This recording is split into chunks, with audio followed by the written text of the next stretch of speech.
So now let us move on to the question number 11.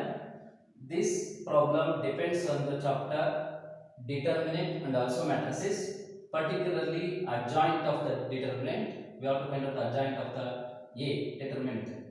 Okay, if A is a matrix of order 3, A is a matrix of order 3, such that A into adjoint A is equal to 10 into I, then find the determinant of adjoint A. Okay, so first option is 10, second option is 10 into I, third option is I, fourth option is 100.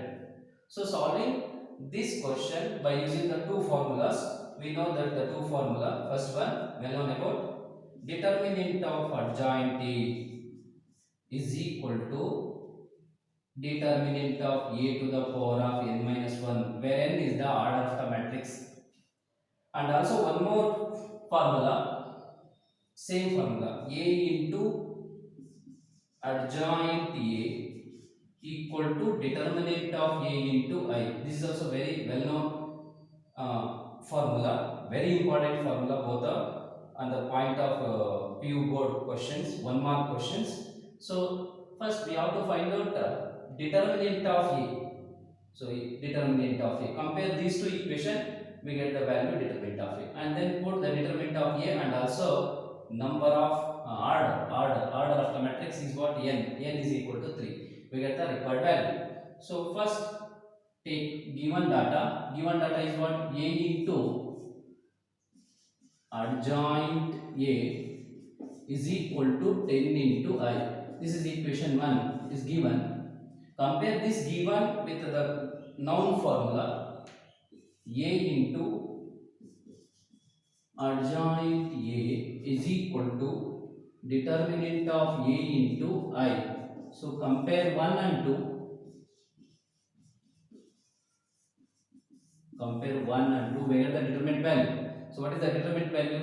Determinant A, in the place of determinant A, what is there? 10 is there. So okay, determinant of A is equal to 10. So using determinant A, we have to find out determinant of adjoint A. So using the formula, adjoint of A, determinant of adjoint of A is equal to determinant A to the power of n minus 1. So determinant of A is already found out, substitute the value determinant A 10 to the power of n is the order of the matrix. Order of the matrix 3. Okay, substitute n value 3 minus 1, we get 3, 10 to the power of 2, we get the value 100. This is ultimate answer, good answer. So answer of this question is what, 100. Okay, very important problem on the point of view of PU board question. 1 mark questions ಇದೇ formula ಮೇಲೆ ನಿಮಗೆ ಬರ್ತದೆ, very important formula. PU board exam ಅಲ್ಲಿ ಈ ಫಾರ್ಮುಲಾದ ಮೇಲೆ ನಿಮಗೆ 1 marks questions ಬರ್ತದೆ, important. ಇದ್ರ ಮೇಲೆ ನೀವು ಗಮನ ಇಡಬೇಕು. Okay, so take down.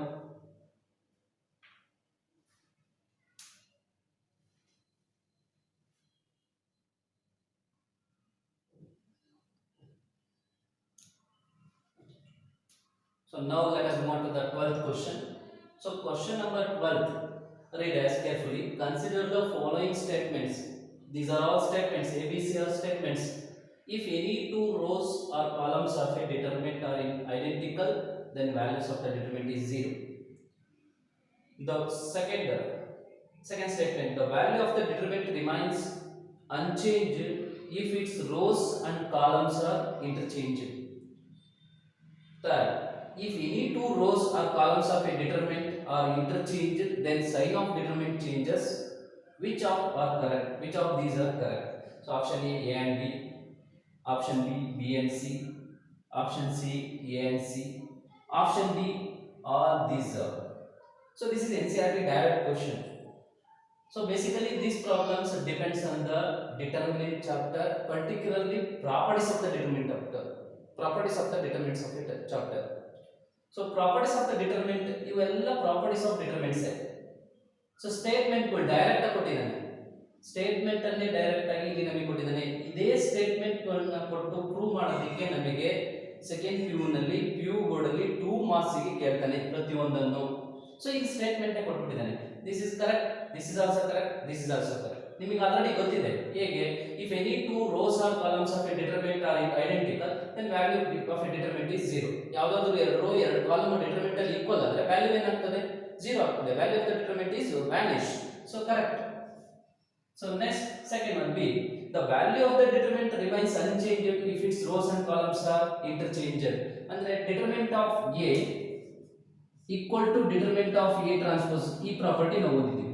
So same property ನ ಅವರು ಈ ರೀತಿ ಕೊಟ್ಟಿದ್ದಾರೆ. So it is also correct. So next, if any two rows or columns of a determinant interchanged then sign of determinant changes. If any two rows and columns ಒಂದು particular determinant ಅಲ್ಲಿ ಯಾವುದಾದ್ರೂ ಎರಡು rho ನ ಮತ್ತೆ ಅಥವಾ ಎರಡು column ನ interchange ಮಾಡಿದ್ರೆ ಮೈನಸ್ ಬರುತ್ತೆ ಸೈನ್. ಸೊ ನಮಗೆ ಅದು ಗೊತ್ತಿದೆ. ಸೊ ಇದೇ ಸೇಮ್ ಸ್ಟೇಟ್ಮೆಂಟ್ ಕೊಟ್ಟಿದ್ದಾನೆ, ಇದನ್ನ ನಾವು ಪ್ರೂವ್ ಮಾಡಿದೀವಿ ಆಲ್ರೆಡಿ ಥಿಯರಿನಲ್ಲಿ. So it is also correct. So A is correct, B is correct, C is correct. So which option is correct? Option D is correct because all the above statements are correct. So very important. Basically ಇದನ್ನ ನಮಗೆ ಎಲ್ಲಿ ಕೇಳ್ತಾರೆ ಅಂತ ನಾನು ಹೇಳಿದ್ದೀನಿ, ಥಿಯರಿನಲ್ಲಿ ಕೇಳ್ತಾರೆ. Statement ಅನ್ನ ಬಹಳ ಈಸಿ ಇರುತ್ತೆ. ಇದನ್ನ 2 ಮಾರ್ಕ್ಸ್ ಗೆ ನಿಮಗೆ ಕೇಳಿರ್ತಾರೆ, ಬಟ್ ಅದನ್ನೇ ಇಲ್ಲಿ ಕೊಟ್ಟಿದ್ದಾನೆ NCERT ಡೈರೆಕ್ಟ್ ಕ್ವೆಶ್ಚನ್. ಸೊ ಹಾಗಾದ್ರೆ ನೀವು ಓದಬೇಕಾಗಿರೋದು CET ಗೆ NCERT ಬುಕ್ ಅನ್ನೇ ಬಿಟ್ಟು ಬೇರೆ ಓದೋ ಅವಶ್ಯಕತೆ ಇಲ್ಲ. ಜಾಸ್ತಿ ತುಂಬಾ NCERT ಕ್ವೆಶ್ಚನ್ಸ್ ಬರ್ತವೆ ಪ್ರತಿ ಇಯರ್. KCET ನಲ್ಲಿ ಮಿಸ್ ಆಗದೇ ಇಲ್ಲ. 20 to 25 ಕ್ವೆಶ್ಚನ್ಸ್ NCERT ಬುಕ್ ಇಂದಲೇ ಬರುತ್ತೆ. Okay, so take down.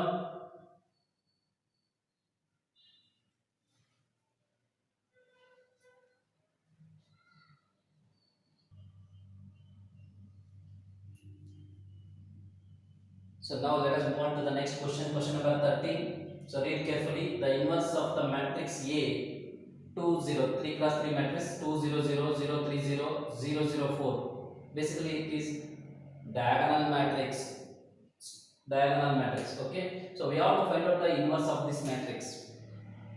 ಇದು ಡಿಟರ್ಮಿನೆಂಟ್ ಚಾಪ್ ಮೇಲೆ ಡಿಪೆಂಡ್ ಆಗಿರತಕ್ಕಂತ ಕ್ವೆಶ್ಚನ್. ಇದೇ ತರ ಕ್ವೆಶ್ಚನ್, ಸೇಮ್ ಕ್ವೆಶ್ಚನ್ ನಮಗೆ ಥಿಯರಿನಲ್ಲಿ 5 ಮಾರ್ಕ್ಸ್ ಕೇಳ್ತಾರೆ. ಸೇಮ್ ಡಿಟೋ ಕ್ವೆಶ್ಚನ್, ಬಟ್ ಇಲ್ಲೆಲ್ಲ ಎಲಿಮೆಂಟ್ಸ್ ಇರ್ತದೆ. ಇಲ್ಲಿ ಡಯಾಗನಲ್ ಮ್ಯಾಟ್ರಿಕ್ಸ್ ಕೊಟ್ಟಿದ್ದಾನೆ. ನೀವೇನಾದ್ರೂ ನಾವು ಥಿಯರಿನಲ್ಲಿ 5 ಮಾರ್ಕ್ಸ್ ಕ್ವೆಶ್ಚನ್ ಕೇಳಿರ್ತಾರಲ್ಲ, ಆ ರೀತಿ ಏನಾದ್ರೂ ನಾವು ಇದನ್ನ ಸಾಲ್ವ್ ಮಾಡೋದಕ್ಕೆ ಹೋದ್ರೆ ತುಂಬಾ ಲೆಂತಿ ಆಗುತ್ತೆ. ಸೊ ಆಫ್ ಕೋರ್ಸ್ 10 ಮಿನಿಟ್ಸ್ ಇದು ತಗೋಬಹುದು.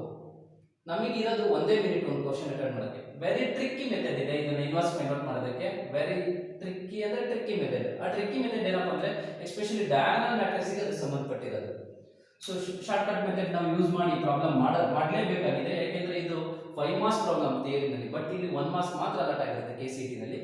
ಸೊ ಟ್ರಿಕ್ಸ್ ಏನಪ್ಪ ಇಲ್ಲಿ ಅಂದ್ರೆ, V know that this formula, if diagonal matrix A, diagonal of A1, A2, A3, so on up to AN. A determinant A, matrix A. A is the diagonal matrix, diagonal of A1, A2, A3, so on AN. So A inverse, what is the A inverse?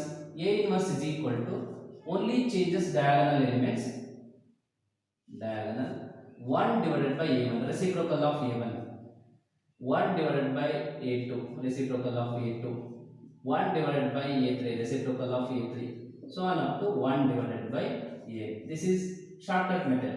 Directly we can write A inverse of this matrix.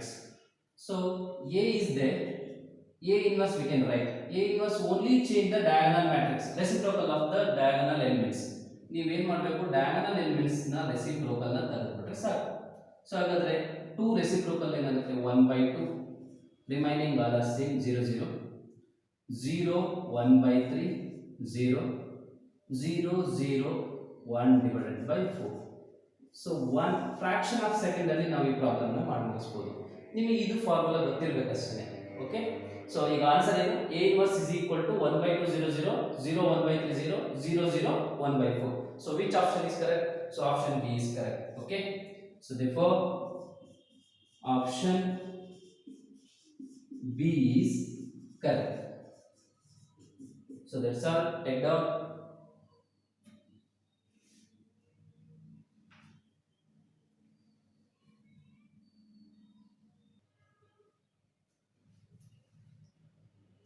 So now let us move on to the question number 14. Once again KCET has very easy question on the chapter determinant. Basically this question asked in the second PU board examination 4 marks in the part E. Okay, so 4 marks problem ಇದಾಗಿರೋದ್ರಿಂದ lengthy ಇರುತ್ತೆ process ಇದನ್ನ solve ಮಾಡೋದಕ್ಕೆ. But ನಾವು ಈಸಿಯಾಗಿ solve ಮಾಡಬೇಕು, ಯಾಕಂದ್ರೆ ಇದನ್ನ ಕೇಳಿರೋದು 1 ಮಾರ್ಕ್ಸ್ಗೆ ನಮಗೆ ಇಲ್ಲಿ ತುಂಬಾ ಈಸಿಯಾಗಿ ಸಾಲ್ವ್ ಮಾಡೋದು ಹೇಗೆ? put the value or given the value to the a b c and x. So ನಾವೇ ವ್ಯಾಲ್ಯೂ ಕೊಟ್ಬಿಟ್ರೆ ಎ ಬಿ ಸಿ ಮತ್ತೆ ಎಕ್ಸ್ ಗೆ ತುಂಬಾ ಈಸಿಯಾಗಿ ಇದಕ್ಕೆ ಆನ್ಸರ್ ನಾವು ಫೈಂಡ್ ಔಟ್ ಮಾಡಬಹುದು. ಆಸ್ ಯೂಶುವಲ್ ನೀವು ಪ್ರಾಬ್ಲಮ್ ಸಾಲ್ವ್ ಮಾಡಬೇಕು ಅಂದ್ರೆ 4 ಮಾರ್ಕ್ಸ್ ಇದು ಕೇಳ್ತಾನೆ. ನಾನು ಆಗಲೇ ಹೇಳಿದ್ದೀನಿ ಸೆಕೆಂಡ್ PU ಬೋರ್ಡ್ ಅಲ್ಲಿ ಕೇಳ್ತಕ್ಕಂಥದ್ದು 4 ಮಾರ್ಕ್ಸ್ ಗೆ ಪಾರ್ಟ್ ಇ ನಲ್ಲಿ. ಬಟ್ ಇದು 1 ಮಾರ್ಕ್ಸ್ ಕೇಳಿದಾನೆ. ದಿಸ್ NCERT ಡೈರೆಕ್ಟ್ ಕ್ವೆಶ್ಚನ್ ಹೇಗಿದೆಯೋ ಹಾಗೆ ತಗೊಂಬಂದು ಇಲ್ಲಿ ಇಟ್ಟಿದ್ದಾನೆ KCET 14 ನಲ್ಲಿ. ತುಂಬಾ ಈಸಿ ಕ್ವೆಶ್ಚನ್, ನೀವು ಓದಲೇಬೇಕು NCERT ಬುಕ್. ಓಕೆ, ಸೊ ಹಾಗಾದ್ರೆ ನಾವೇ ವ್ಯಾಲ್ಯೂ ಕೊಡೋಣ ಈಗ. So A B C value ಕೊಡೋಣ. ಕೇರ್ಫುಲ್ ಆಗಿ ಅಬ್ಸರ್ವ್ ಮಾಡಿ. ಇದು ಎ ಪಿ ಅಂದ್ರೆ ಅರ್ಥಮೆಟಿಕ್ ಪ್ರೋಗ್ರೆಷನ್. ಅರ್ಥಮೆಟಿಕ್ ಪ್ರೋಗ್ರೆಷನ್ ಅಂದ್ರೆ ಕಾಮನ್ ಡಿಫರೆನ್ಸ್ ಇರಬೇಕು ಅಷ್ಟೇ. ತುಂಬಾ ಈಸಿಯಾಗಿ ಕೊಡ್ತೀವಿ ಅಂತ 101 102 103 ಅಂತ ಕೊಡಬಾರ್ದು. ತುಂಬಾ ಈಸಿಯಾಗಿ ಸಾಲ್ವ್ ಆಗಬೇಕು. 0 1 2 ಕೊಡ್ಬೋದಾ? ಹಾಗಾದ್ರೆ ಎ ಗೆ 1 ಕೊಡೋಣ, ಬಿ ಗೆ 2 ಕೊಡೋಣ, ಸಿ ಗೆ 3 ಕೊಡೋಣ. ಇದು ಇನ್ನೂ ಕಾಂಪ್ಲಿಕೇಟೆಡ್ ಆಗಿದೆ. ತುಂಬಾ ಈಸಿ ಹೇಳಿದಂಗೆ 0 ಕೊಡ್ಬಿಡಿ. 0 1 and c is equal to 2. So common difference 1. A P X ಇರೋ ವ್ಯಾಲ್ಯೂ ಕೊಡಿ. ನಾವು ಕೊಡ್ತೀವಿ ಅಂತ ನೀವು ಲ್ಯಾಕ್ ಗಟ್ಟಲೆ ಕೊಡೋದಲ್ಲ. ಸೊ ತುಂಬಾ ಈಸಿ 0 ಕೊಟ್ಬಿಡಿ. ಯಾವುದೇ ಎಕ್ಸ್ ವ್ಯಾಲ್ಯೂ ಕೊಟ್ಟರು ಇದು ಸಾಲ್ವ್ ಆಗಲೇಬೇಕು, ವ್ಯಾಲ್ಯೂ ಬರಲೇಬೇಕು ನಮಗೆ. ಈ value determinant value find out ಮಾಡಲೇಬೇಕು. So give the value to the x 0 and x is equal to 0. ಇವನ್ನ ಸಬ್ಸ್ಟಿಟ್ಯೂಟ್ ಮಾಡಿದ್ರೆ ನಿಮಗೆ ವ್ಯಾಲ್ಯೂ ಸಿಕ್ಬಿಡುತ್ತೆ ಈಸಿಯಾಗಿ. ತುಂಬಾ simple. So this is take as delta. Delta is equal to x 0 plus 2 2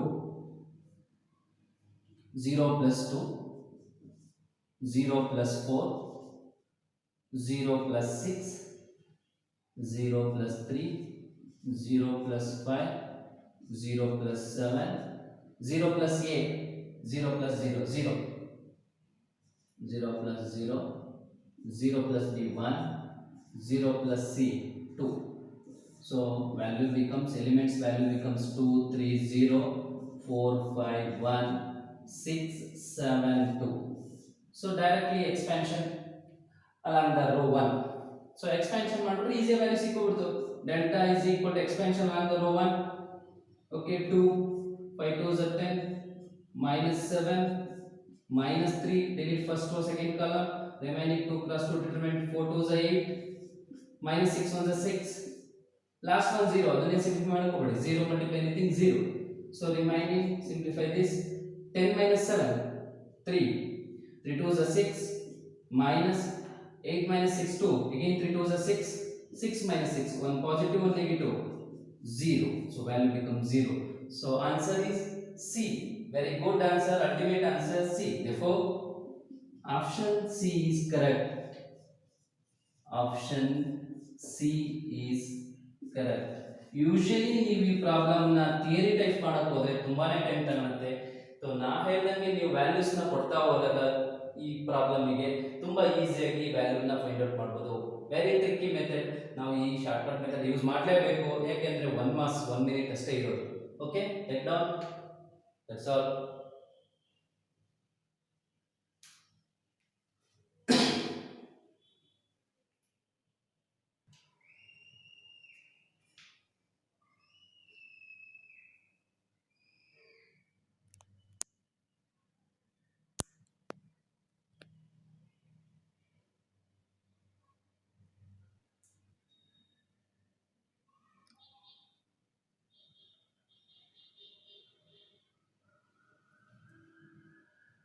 So now let us move on to the next question, question number 15. Read carefully. The local maximum value of the function f given by f of x is equal to 3 plus modulus x for all x belongs to any real number. X belongs to any real number.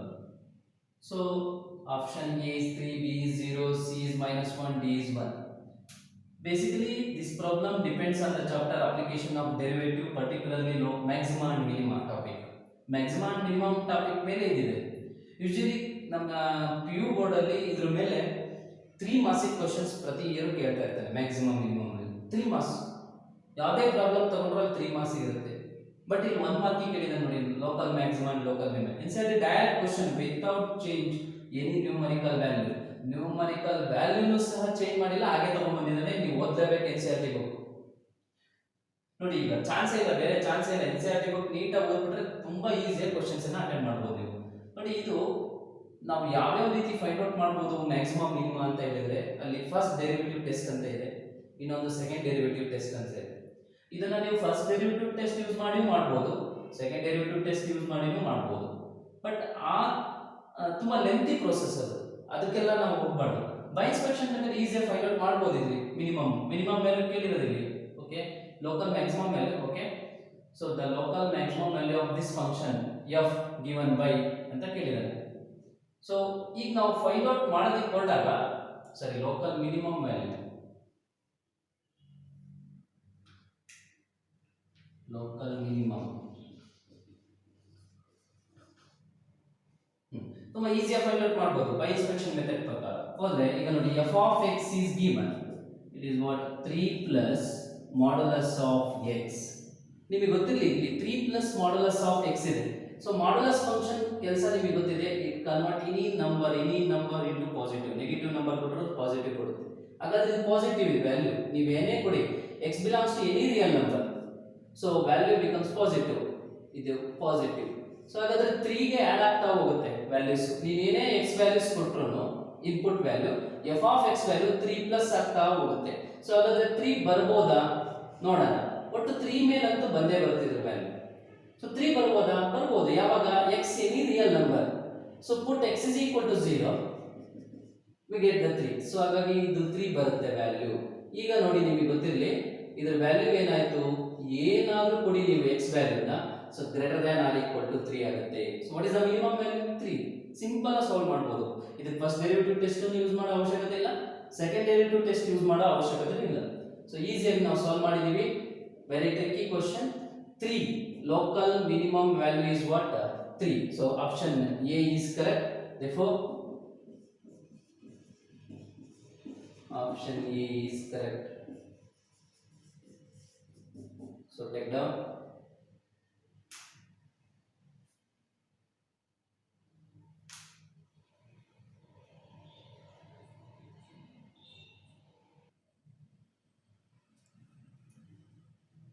So now let us move on to the 16 questions. Question number 16. So read carefully. A stone is dropped into a quiet lake. ತುಂಬಾ ತೆಳುವಾದ ನೀರಿನಲ್ಲಿ stone ಅನ್ನು ಹಾಕ್ತಾರೆ, ಕಲ್ಲೆಸೆತಾರೆ. And waves move in circles. Waves move in circles, very important. At the speed of 5 cm per second. At the instant when the radius of the circle wave is 8 cm, how fast is the enclosed area increasing? Enclosed area increasing ಕೇಳಿದಾನೆ. ನೋಡಿ, ಇದು basically which is depend on the application of derivative, particularly rate of change of measurement. So rate of change of measurement ಮೇಲೆ ಇರತಕ್ಕಂತ question ಇದು. Usually rate of change of measurement second PU board exam ಅಲ್ಲಿ 5 marks ಗೆ ಕೇಳ್ತಕ್ಕಂತ problems. ಈ problem ಅನ್ನ 5 marks ಗೆ ನಿಮಗೆ ಕೇಳ್ತಕ್ಕಂತದ್ದು ಇಲ್ಲಿ PU ಬೋರ್ಡ್ ಅಲ್ಲಿ. Ditto problem, NCERT direct question. NCERT direct question without change of numerical value. ಹೇಗಿದೆ ಹಾಗೆ ತಗೊಂಡು ಬಂದಿದ್ದಾನೆ CET ನಲ್ಲಿ 2014 ನಲ್ಲಿ. ಓದಲೇಬೇಕು ನೀವು. ನೋಡಿ, ಇದನ್ನ ನಾವು ಹೇಗೆ ಸಾಲ್ವ್ ಮಾಡಬಹುದು ಅಂದ್ರೆ, ಗಿವನ್ ಡಾಟಾನ ಯೂಸ್ ಮಾಡ್ಕೊಳ್ಳಿ, ಏನು ಫೈಂಡ್ ಔಟ್ ಮಾಡಬೇಕು ಅದನ್ನ ನೋಡ್ಕೊಳ್ಳಿ. ಸೊ ಇಲ್ಲಿ ಕೊಟ್ಟಿರೋ ಗಿವನ್ ಡಾಟಾ ಏನು? Rate of change of radius ಕೊಟ್ಟಿದ್ದಾನೆ. ರೇಡಿಯಸ್ ಯಾವ ರೇಟ್ ಅಲ್ಲಿ ಚೇಂಜ್ ಆಗುತ್ತೆ ಅಂತ ನೋಡಿ. ಈಗ ಒಂದು ನೀರಿಗೆ ತೆಳುವಾಗಿ ನಿಂತಿರೋ ನೀರಿಗೆ ಸ್ಟೋನ್ ಅನ್ನ ಡ್ರಾಪ್ ಮಾಡ್ತಾ ಇರೋದ್ರಿಂದ ಸರ್ಕ್ಯುಲರ್ ವೇವ್ಸ್ ಕ್ರಿಯೇಟ್ ಆಗುತ್ತೆ ಅಂತ ಹೇಳ್ತಾನೆ. ಹೌದು, ಸರ್ಕ್ಯುಲರ್ ವೇವ್ಸ್ ಈ ರೀತಿ ಕ್ರಿಯೇಟ್ ಆಗ್ತಾ ಹೋಗುತ್ತೆ. ಈ ಕ್ರಿಯೇಟ್ ಆಗ್ತಾ ಹೋದಾಗ ಇಲ್ಲಿ ರೇಡಿಯಸ್ ಸಹ ಚೇಂಜ್ ಆಗ್ತಾ ಹೋಗುತ್ತೆ, ಆರ್ ಚೇಂಜ್ ಆಗ್ತಾ ಹೋಗುತ್ತೆ. ಯಾವ ರೇಟ್ ಅಲ್ಲಿ ಚೇಂಜ್ ಆಗುತ್ತೆ ಅಂದ್ರೆ, ಇಲ್ಲಿ ಕೊಟ್ಟಿದ್ದಾರೆ 5 cm per second. ಒಂದು ಸೆಕೆಂಡಿಗೆ 5 cm ಚೇಂಜ್ ಆಗುತ್ತೆ ಅಂತಂದ್ರೆ rate of change of radius ಅಂದ್ರೆ dr/dt is given. So given data dr/dt is equal to 5 cm per second. ಮತ್ತೆ ಏನು ಕೇಳಿದಾನೆ? ಏರಿಯಾ ಕೇಳಿದಾನೆ. ಯಾವ ರೇಟ್ ಅಲ್ಲಿ ಏರಿಯಾ ಇನ್ಕ್ರೀಸ್ ಆಗುತ್ತೆ ಅಂತ. ಸಿಂಪಲ್ ಇಲ್ಲಿ ನೋಡಿ, ಆರ್ ಚೇಂಜ್ ಆಗ್ತಾ ಹೋಗ್ತಾ ಇದೆ ಅಂದ್ರೆ ಏರಿಯಾ ಏನಾಗ್ತಾ ಹೋಗುತ್ತೆ? ಚೇಂಜ್ ಆಗ್ತಾ ಹೋಗುತ್ತೆ with respect to time. So we have to find out dA/dt area. D A by D T. So ನಾವು ಫೈಂಡ್ ಔಟ್ ಮಾಡಬೇಕಾಗಿರೋದು ಏನಪ್ಪ ಅಂದರೆ D A by D T. D A by D T ಯಾವ ಟೈಮಲ್ಲಿ ಅಂತ particular ಕೊಟ್ಟಿದ್ದಾನೆ ನಾವು. So time ಅಲ್ಲ, ರೇಡಿಯಸ್ ಕೊಟ್ಟಿದ್ದಾನೆ ನೋಡಿ ಇಲ್ಲಿ 8 ಸೆಂಟಿಮೀಟರ್ ಅಂತ. So at R is equal to 8 centimetre ಇದ್ದಾಗ ನೀನು ಏರಿಯಾ ಫೈಂಡ್ ಔಟ್ ಮಾಡು ಅಂತ ಹೇಳಿದ್ರೆ ಇದು ಕ್ವಶನ್ ಮಾರ್ಕ್. ತುಂಬ ಈಸಿ. ಸೊ ನಾವೀಗ D A by D T find out ಮಾಡಬೇಕು ಅಂತ ಹೊರಟಾಗ ಏರಿಯಾ ಗೊತ್ತಿದೆ ನಮಗೆ. We know that the area of the circle pi R square. Okay, ಈ ಫಾರ್ಮುಲಾನ ಯೂಸ್ ಮಾಡ್ಕೊಂಡು ಮತ್ತೆ ಈ ಕೊಟ್ಟಿರೋ ಗಿವನ್ ಡಾಟಾನ ಯೂಸ್ ಮಾಡ್ಕೊಂಡ್ರೆ ನಾವು D A by D T at R is equal to 8 centimetre ಈಸಿಯಾಗಿ ಫೈಂಡ್ ಔಟ್ ಮಾಡ್ಬೋದು. ನೋಡಿ, ಫೈಂಡ್ ಔಟ್ ಮಾಡಲೇಬೇಕು ಆಸ್ ಯೂಶುವಲ್ ಇದೆ, ವಿಧಿನೇ ಇಲ್ಲ ಇದಕ್ಕೆ, ಬೇರೆ ಶಾರ್ಟ್ಕಟ್ ಮೆಥಡ್ ಏನಿಲ್ಲ. ಹಾಗಾದ್ರೆ ನಾವು A is equal to pi R square ಇದೆ, ಇದನ್ನೇ ತಗೊಂಡ್ಬಿಡೋಣ ಡಿ ಎ ಬೈ ಡಿ ಟಿನ. So D A by D T is equal to A value substitute ಮಾಡಿ pi R square. So D by D T of pi R square. So differentiate pi R square with respect to T ಆಗಿರೋದ್ರಿಂದ R variable ಆಗಿರೋದ್ರಿಂದ pi constant ಆಗಿರುತ್ತೆ, pi ಹೊರ ಬರುತ್ತೆ. Variable R ನ differentiate ಮಾಡಿದ್ರೆ ಏನಾಗುತ್ತೆ, ಅದು 2r ಆಗುತ್ತೆ. Again differentiate R with respect to T, dr by dt. dr by dt.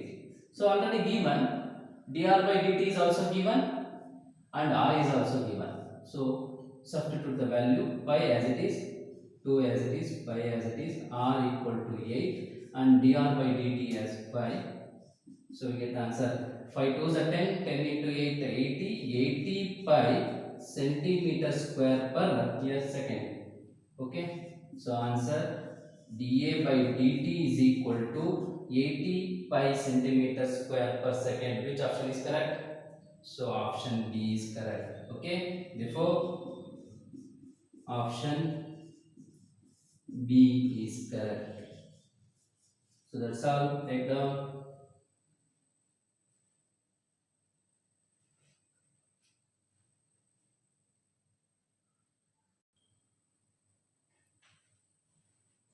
So now let us move on to the question number 70. So read carefully. A gardener is digging a plot of land. ಒಂದು land ಅನ್ನ, ಒಂದು plot ಅನ್ನ ಅವನು ಏನು ಮಾಡ್ತಾನೆ, ಡಿಗ್ ಮಾಡ್ತಾ ಇದ್ದಾನೆ, ಅಂದ್ರೆ ಬಗೀತಾ ಇದ್ದಾನೆ. ಆಸ್ ಹಿ ಗೆಟ್ಸ್ ಟೈರ್ಡ್, ಬಗೀತಾ ಇರಬೇಕಾದ್ರೆ ಅವನಿಗೆ ಸುಸ್ತಾಗುತ್ತೆ. ಈ ವರ್ಕ್ಸ್ ಮೋರ್ ಸ್ಲೋಲಿ, ಹಾಗಾದ್ರೆ ವರ್ಕ್ ಏನಾಗುತ್ತೆ, ಸ್ಲೋ ಆಗುತ್ತೆ. After 10 minutes he's digging at a rate of, ಸ್ವಲ್ಪ ಹೊತ್ತಾದ್ಮೇಲೆ ರೇಟ್ ಆಫ್ ಡಿಗಿಂಗ್ ಏನಾಗುತ್ತೆ, ಡಿಕ್ರೀಸ್ ಆಗುತ್ತೆ. ಬಟ್ ಇಲ್ಲಿ ಯಾವ ರೇಟ್ ಅಲ್ಲಿ ತಗೊಂಡಿದ್ದಾನೆ, digging at a rate of 2 by square root of t. Time ಒಟ್ಟಿಗೆ ರೇಟ್ ಚೇಂಜ್ ಅಂತ ಕೊಟ್ಟಿದ್ದಾನೆ, 2 by square root of t square metre per minute. 1 minute ಇಷ್ಟು ಮೀಟರ್ ನ ಅವನು ಏನು ಮಾಡ್ತಾನೆ, ಡಿಗ್ ಮಾಡ್ತಾ ಇದ್ದಾನೆ.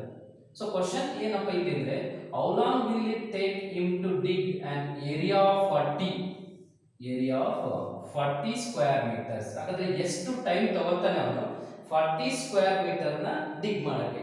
40 ಸ್ಕ್ವೇರ್ ಮೀಟರ್ ಅಂದ್ರೆ, ಸೊ ನಿಮಗೆ ಲೆಂತ್ ಬ್ರೆಡ್ತ್ ಎರಡು ಈಕ್ವಲ್ 40 ಇರಬೇಕು. ಸೊ ಆ 40 ಇರತಕ್ಕಂಥ ಪ್ಲಾಟ್ ಅನ್ನು ಅವನು ಡಿಗ್ ಮಾಡಕ್ಕೆ ಎಷ್ಟು ಟೈಮ್ ತಗೊಂತಾನೆ ಅಂತ ಕೇಳ್ತಾರೆ. ಇದು ಟೈಮ್ ಫಂಕ್ಷನ್ ಆಗುತ್ತೆ. ಸೊ ಟೈಮ್ ಫಂಕ್ಷನ್ ಯಾವ ಒಟ್ಟಿಗೆ, ಏರಿಯಾ ಒಟ್ಟಿಗೆ ಆಗುತ್ತೆ, ಅಂದ್ರೆ area with respect to time ಆಗುತ್ತೆ.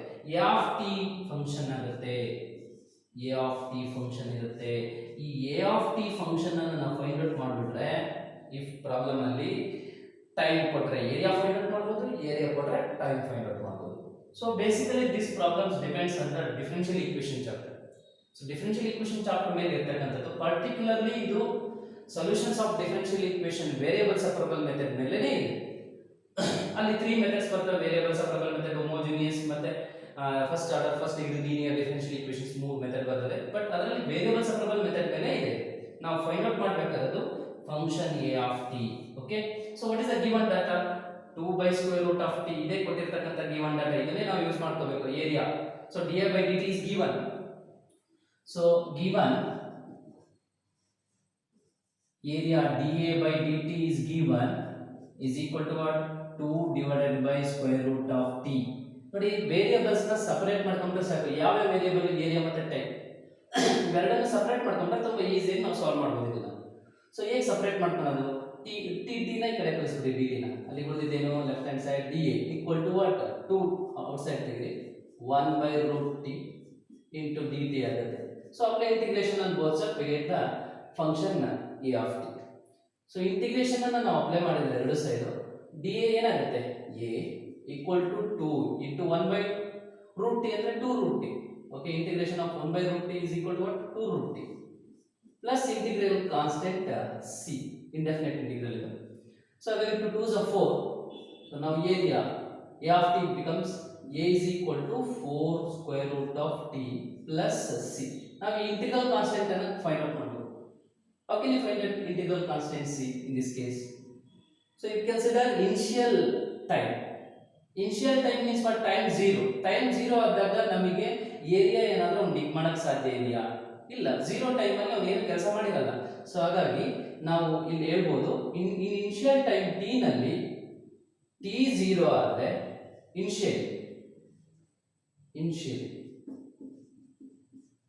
initially t is equal to 0. This implies a is also equal to 0. So ಇವೆರಡು ವ್ಯಾಲ್ಯೂನ ಇದಕ್ಕೆ ನಾವು ಸಬ್ಸ್ಟಿಟ್ಯೂಟ್ ಮಾಡಿದ್ರೆ c is also 0. So 0 equal to 0 plus c. This implies c is also equal to 0. c 0 ಆಯಿತು. ಇದರ equation 1 ಅಂತ consider ಮಾಡಿದ್ರೆ ನಾವು equation 1 becomes a is equal to 4 root t. Okay, so ನಾನು ಹೇಳಿದ್ದೆ ನಿಮಗೆ ಇಲ್ಲಿ ನಮಗೆ a of t function find out ಮಾಡಿಬಿಟ್ರೆ ಸಾಕು. t ಕೊಟ್ರೆ a ಫೈಂಡ್ ಔಟ್ ಮಾಡಬಹುದು, a ಕೊಟ್ರೆ t ಫೈಂಡ್ ಔಟ್ ಮಾಡಬಹುದು. a of t find out ಮಾಡಿದೀವಿ a with respect to t. So ನಮ್ಮ ಪ್ರಾಬ್ಲಮ್ ಇದೆ. How long will it take him to dig an area of 40 square meters? area of 40 square meter ನ dig ಮಾಡಬೇಕು ಅಂದ್ರೆ ಎಷ್ಟು time ಬೇಕು? It takes ಎಷ್ಟು time ತಗೊಳುತ್ತೆ ಅಂತ ಕೇಳಿದ. ಸೊ ಹಾಗಾದ್ರೆ simple put a equal to 40 ಹಾಕಿ ನಮಗೆ t ಸಿಕ್ಕೋಬಿಡುತ್ತೆ. So now a is equal to 40 equal to 4 square root of t. 40 by 4 10 equal to root t. Now squaring on both sides 100. T is equal to 100. Time 100 minutes. So time ಎಷ್ಟು ಬೇಕು ನಿಮಗೆ 40 ಏರಿಯಾನ ಡಿಗ್ ಮಾಡೋದಕ್ಕೆ ಅಂದ್ರೆ 40 square metres ಏರಿಯಾನ ಡಿಗ್ ಮಾಡೋದಕ್ಕೆ ಎಷ್ಟು ಬೇಕಾಯಿತು time? 100 minutes. So easy problem but moderate problem ಇದು. So ಈ ತರ ಪ್ರಾಬ್ಲಮ್ ನಮ್ಮ ಬುಕ್ಕಲ್ಲಿ ಇಲ್ಲ. ತುಂಬಾ ಈಸಿಯಾಗಿ ಕೊಟ್ಟಿರ್ತಾನೆ ಬಟ್ ಇದು moderate ಪ್ರಾಬ್ಲಮ್ ಚೆನ್ನಾಗಿದೆ. ಸೊ ವೆರಿ ಕೇರ್ಫುಲ್ ಆಗಿ ರೀಡ್ ಮಾಡ್ಕೊಂಡು ಗಿವನ್ ಡಾಟಾಸ್ ತಗೊಂಡ್ಬಿಟ್ಟು ನಾವೇನು ಫೈಂಡ್ ಔಟ್ ಮಾಡಬೇಕು ಅಂತ ನಮಗೆ ಗೊತ್ತಿದ್ರೆ ಈಸಿಯಾಗಿ ಸಾಲ್ವ್ ಮಾಡ್ಬೋದು. Okay, take down. So here option is what? Minimum 100. 100 means C. Option C is correct. Therefore, option C is correct.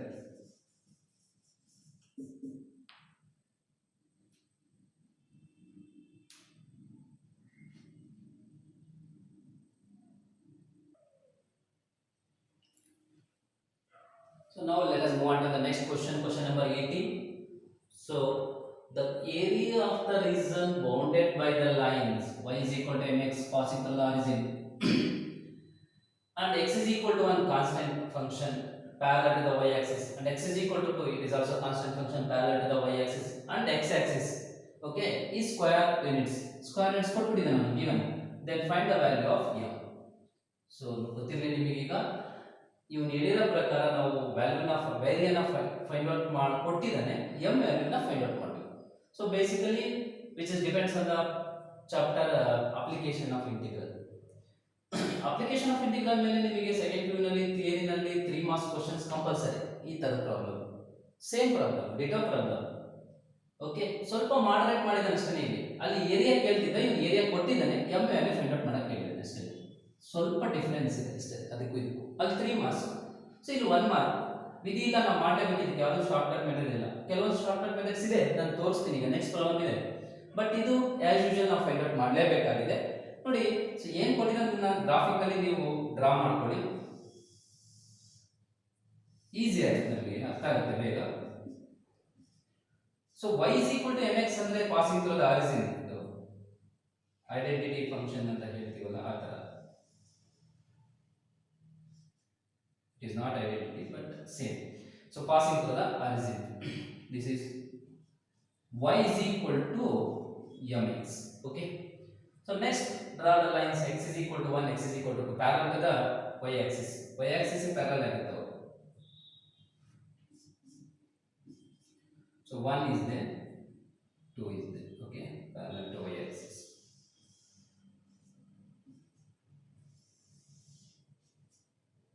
So ನೀವು ಫೈಂಡ್ ಅವ್ನು ಕೊಟ್ಟಿರೋ ಏರಿಯಾ ಏನಿದೆ, area bounded by the line and x is equal to 1 and x is equal to 2 and also x axis. Okay, so ನಾವು ಈಗ find out ಮಾಡಬೇಕಾಗಿರೋ area ಯಾವುದಪ್ಪ ಅಂತ ಹೇಳಿದ್ರೆ x is equal to 1 ಮತ್ತೆ x is equal to 2 ಮತ್ತೆ y is equal to mx ಮತ್ತೆ x axis ಇಷ್ಟರ ಮಧ್ಯೆ ಇರಬೇಕು. ನೋಡಿ ನಾನು ಇಲ್ಲಿ ಶೇರ್ ಮಾಡ್ತಿದ್ದೇನೆ, ಇದು ಈ ಏರಿಯಾನ ನೀವು ಫೈಂಡ್ ಔಟ್ ಮಾಡಬೇಕು. ಸಿಂಪಲ್, 3 ಮಾರ್ಕ್ಸ್ಗೆ ಈ ತರ ಪ್ರಾಬ್ಲಮ್ ಮಾಡಿದ್ವಿ ನಾವು. So we have to find out this area. This is a. Okay, simple ಇದು. ಏರಿಯಾ ಅಂದ್ರೆ application of area under the curve, application of integral ಅಂದ್ರೆ ಡೆಫಿನೆಟ್ ಇಂಟಿಗ್ರಲ್ ಅಲ್ಲಿ ನಾವು ಹೇಳ್ಕೊಟ್ಟಿರ್ತೀವಿ ಏರಿಯಾ ಅಂಡರ್ ದ ಕರ್ವ್ ಅಂತ. ಸೊ ಎ ಈಸಿಯಾಗಿ find out ಮಾಡಬಹುದು ನಾವು ಇಲ್ಲಿ. ಈಗ a is equal to what, integration from 1 to 2 with respect to x axis. x axis ಅಲ್ಲಿ ಲಿಮಿಟ್ ಸಿಕ್ಕಿರೋದು opposite y into dx. So ನೀವು y ಇಲ್ಲಿ ಕೊಟ್ಟಿದ್ದಾನೆ mx ಹಾಕೊಂಬಿಡಿ. a ಅವನೇ ಕೊಟ್ಟಿದ್ದಾನೆ, a ಎಷ್ಟು ಕೊಟ್ಟಿದ್ದಾನೆ, ಸೊ 6. a ಏರಿಯಾ ಅವನೇ ಕೊಟ್ಟಿದ್ದಾನೆ 6. 6 is equal to integration from 1 to 2 y mx, m is constant, take outside, x dx. Okay, so now simplify this. 6 is equal to m integration of x is what, x square by 2 outside take the constant. So from 1 to 2, so upper limit apply ಮಾಡಿ ಮತ್ತೆ lower limit apply ಮಾಡಿ. 6 2s are 12 is equal to m, upper limit 2 apply ಮಾಡಿ 2 square 4 minus lower limit 1 square 1. Okay, so now 12 is equal to m into 4 minus 1 3 ಆಗುತ್ತೆ. So now m is equal to 12 divided by 3 equal to 4. m ಮೇಲೆ ಏನು ಬಂತು ನಿಮಗೆ, 4 ಬಂತು. ತುಂಬಾ easy question, but moderate ಇದೆ. ಒಂದು ಸ್ವಲ್ಪ ಏರಿಯಾ ಕೊಟ್ಬಿಟ್ಟಿದ್ದಾನೆ, m ಕೇಳಿದ್ದಾನೆ. ಯೂಶುವಲಿ ನಮಗೆ ಅಲ್ಲಿ ನಮ್ಮಲ್ಲಿ ಏರಿಯಾ ಕೇಳ್ತಾ ಇರ್ತದೆ, ಇಲ್ಲಿ m ಮೇಲೆ ಫೈಂಡ್ ಔಟ್ ಮಾಡಕ್ಕೆ ಹೇಳಿದ್ದಾನೆ. ಈಸಿಯಾಗಿ ಸಾಲ್ವ್ ಮಾಡಬಹುದು. So what is answer, 4. Option B is correct. therefore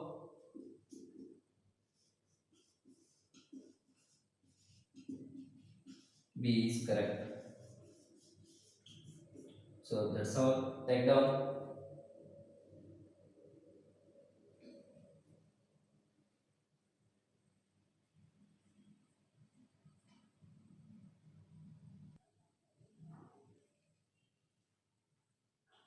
So now let us move on to the next question, question number 19. So read carefully. The area of the region, once again KCT asked question on the basis of application of integral. So the area of the region bounded by two parabolas, y is equal to x square, positive y axis open, x is equal to y square, positive x axis open, positive x axis orientation and positive y axis orientation. Area bounded between them ಅಂತ ಕೇಳಿದಾನೆ. Option A 1/3 square units, b 3, c 1/4, d 4. Since it's the direct question, which is direct question, ಇದನ್ನ ನಮಗೆ ಥಿಯರಿನಲ್ಲಿ PU board ಅಲ್ಲಿ 5 marks ಗೆ ಕೇಳಿರ್ತಕ್ಕಂತ question ಇದೆ, direct question. ನಾವು 5 marks ಗೆ as usual ಮಾಡ್ತೀವಿ ಆ ರೀತಿ ಮಾಡಿ ಇದನ್ನ ಸಾಲ್ವ್ ಮಾಡಬಹುದು. ಆದ್ರೆ ತುಂಬಾ ಟೈಮ್ ತಗೊಳುತ್ತೆ, ಯಾಕಂದ್ರೆ 5 ಮಿನಿಟ್ಸ್ ಅಂತ ತಗೊಳುತ್ತೆ. ಬಟ್ ಇಲ್ಲಿ 1 ಮಿನಿಟ್ ಗೆ 1 ಮಾರ್ಕ್ ಗೆ ಕೇಳಿರ್ತಕ್ಕಂತ ಕ್ವಶನ್, ಯಾಕಂದ್ರೆ ನಿಮಗೆ ಅವೈಲಬಿಲಿಟಿ ಇರೋದು 70 ಮಿನಿಟ್ಸ್ ಅಷ್ಟೇ ಕೆಸಿಟಿ ನಲ್ಲಿ. 1 ಮಿನಿಟ್ ಅಲ್ಲಿ ಒಂದು ಕ್ವಶನ್ ಮಾಡಲೇಬೇಕಾಗುತ್ತೆ. ಶಾರ್ಟ್ ಕಟ್ ಮೆಥಡ್ ಯೂಸ್ ಮಾಡಬಹುದು, ಇದಕ್ಕೆ ನಾನು ಹೇಳ್ಕೊಡ್ತೀನಿ ಹೇಗೆ ಅಂತ. ಬಟ್ ಆಸ್ ಯೂಶುವಲ್ ಹೇಗೆ ಮಾಡಿದ್ದಾರೆ ಅದನ್ನ ಹೇಳ್ತೀನಿ. First area bounded between the two curves ಅಂತ ಹೇಳಿದಾನೆ. ಸೊ ಸಿಂಪಲ್ ನಾವು ಗ್ರಾಫ್ ಡ್ರಾ ಮಾಡ್ಕೊಂಡ್ರೆ ಪಾಸಿಟಿವ್ ಎಕ್ಸ್ ಆಕ್ಸಿಸ್ ಓರಿಯಂಟೇಷನ್ ಮತ್ತೆ positive y axis orientation, simple curves ಇವು.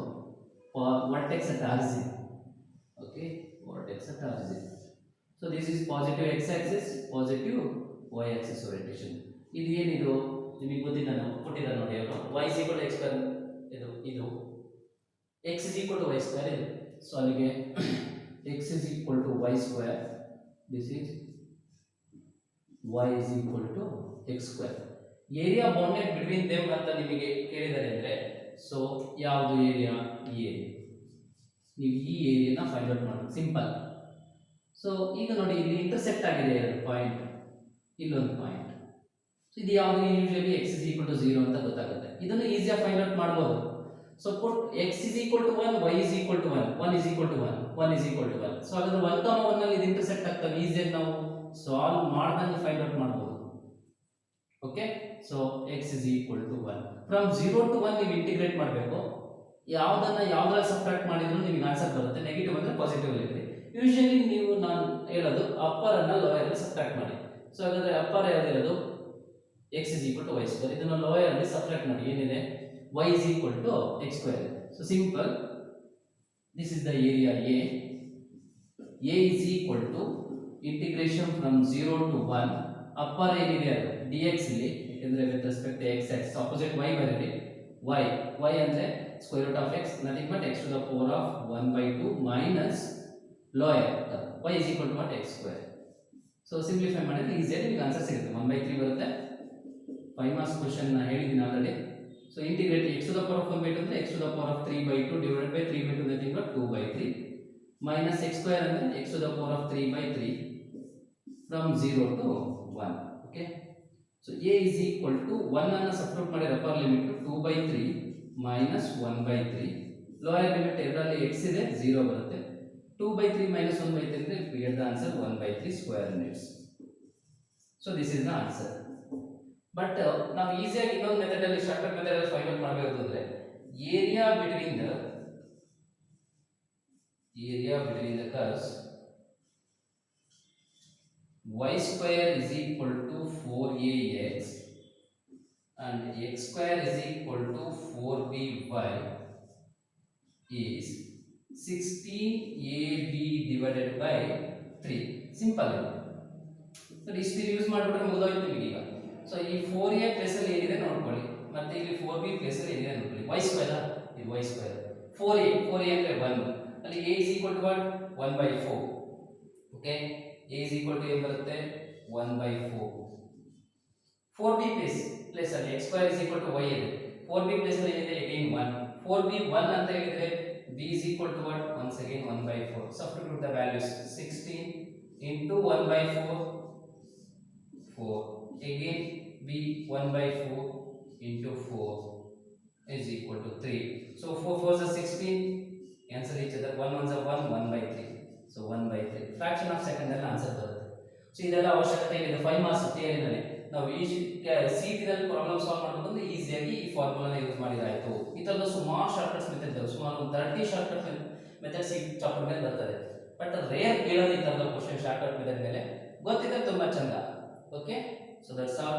So option 1 by 3, your answer 1 by 3 is correct, so option E is correct. Okay, so therefore option A is correct. Take up.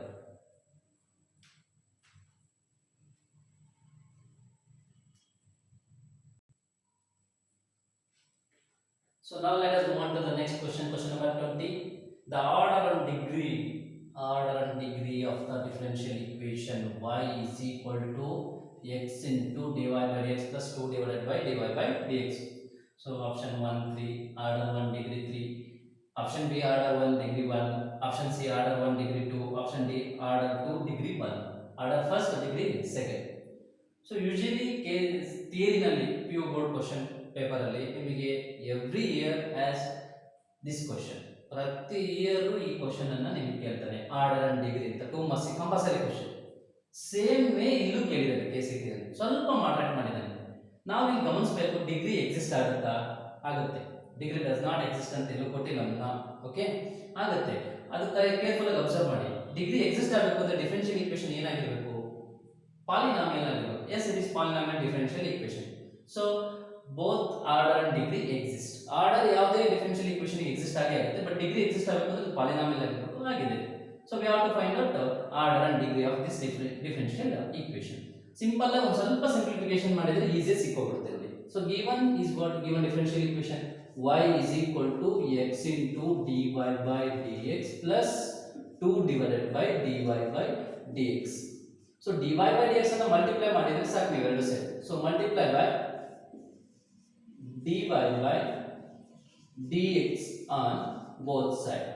So dy by dx into y is equal to x into dy by dx whole square plus dy by dx cancel ಆಗುತ್ತೆ, ನಮಗೆ ಉಳಿಯೋದೇನು 2.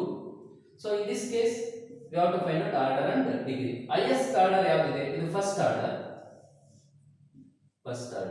ಇದು second, ಇದು first order. Okay, ಇದು first order.